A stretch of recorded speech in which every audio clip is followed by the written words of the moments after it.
dawn, Julia lay, been chewing down the ball, the bands eat right. Come on with me, the wild old dawn. Didn't try the way, try my hand to someone. All right, let's get a tone on you here, sir. Sir.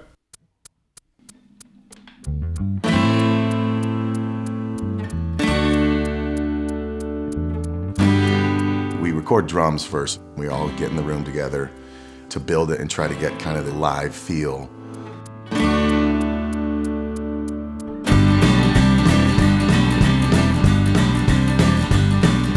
We like to play it live so you feel that energy and you feel, the connection between the bass and drums. Usually Jake will go back and redub his guitars and vocals. But really you just want a rhythm take that feels good, that's exciting, that you can move your head to. And then you just build from there.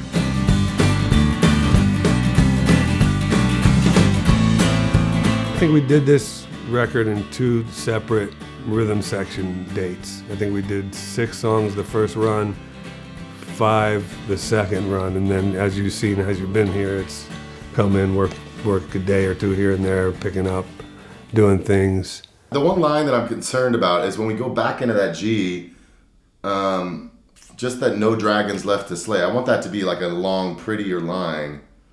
And I feel like I'm not timing it perfectly right. Like I could drag it out. No dragons left to slay. No dragons. Yeah, you're right. Maybe You're I go right. like, no dragons left to Yeah. slay. No dragons left to slay. That'll work. Ooh, nailed it in there. Fuck yeah. Yeah, let me just let me ride out the no a little bit. If we want to punch on some of those, I don't know. It's definitely a super organic process of how we record. It's not 100% live, but they're all takes, and I think the mistakes in songs and stuff where you can hear somebody's hand moving or something is human, and I think it should be represented, and I think that's part of what keeps the music and the songs honest. Usually we'll do about 2 or 3 or 4 takes of something, and we'll have it by then. And sometimes they end up splicing a little bit, but usually it's the whole take. At this time in the music business or in the music creation process, it's a drag that, digital recording has kind of put all of the great recording studios and the great recording spaces in essence out of business. Music's made on a laptop now. But one of the pluses of it is, in the creation phase, if you're focused, you can, kind of start with the real broad strokes of something and try stuff and lock it in. And you're not under the clock of being in a big studio that costs $2,500 a day.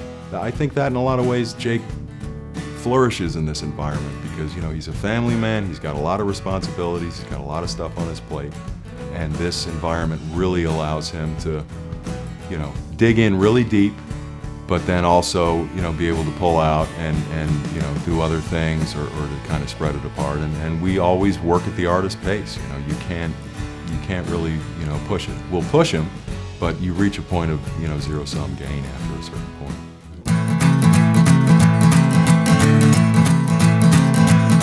Will the sunset rock his soul, his soul? Will he lift his balls and rock and roll? Will he dive head first into the deep? Will he live for the moment wild and free? I think his reckless abandon is what makes him who he is. Sometimes you can lose that in the studio environment because you're trying to make it too perfect or too this, but we try to allow him to be as raw as it can in the studio. As long as it's in tune enough and it's, the sound of the instrument doesn't sound like it's being broken, we'll let him kill it. Well, the neon lights are on parade. Tomorrow turns to yesterday. No end in sight, it's on a call. But it sits on season alcohol. And then towards the end of the project, we'll bring in, fiddle player, which you met Jesse, and Doug Pettibone playing pedal steel, and Mike Thompson doing piano. And so pretty much that's kind of been our MO on all the records. It became a comfortable process for us. It's kind of like hanging out and having a good time. It's, very little pressure, very little angst. Well, with studio, with recording, you start your day and there's nothing there, and then by the end of the day, you created this song that just came out of nothing. And to me, it's like magic. It's just, it wasn't there and now it's there, and it'll be there forever. And so I just like capturing that. It's just like taking a picture and you capture a moment, and it's the same thing I think with music. Yeah, I love it. I can do it all the time. I do it every day. I mean, if it was this super meticulous, pro-tooled, auto-tuned thing, it would sound different and you could tell, and I don't think you could feel it as much if it wasn't someone or us just doing it. Granted, there's multiple takes and there's some cutting and pasting. I'm not saying that everything's, I sit down and play the guitar part perfect the first time. I mean, some of it is painstakingly difficult, even if it's a simple part, just to play it as well as you can. But yeah, it's definitely, it's as organic as you can do it. It's out there, lost and lost of fun. Somehow it lost its way.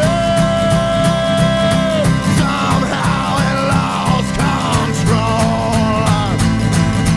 Shots in on it quickly turned to slid. You shot in, lost into the bone.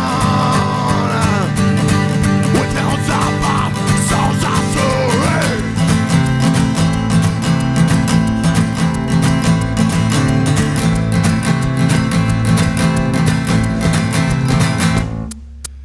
I Cookie Monstered again. That's I all just right. get too worked up on that last part. It's all right. I need the cookie.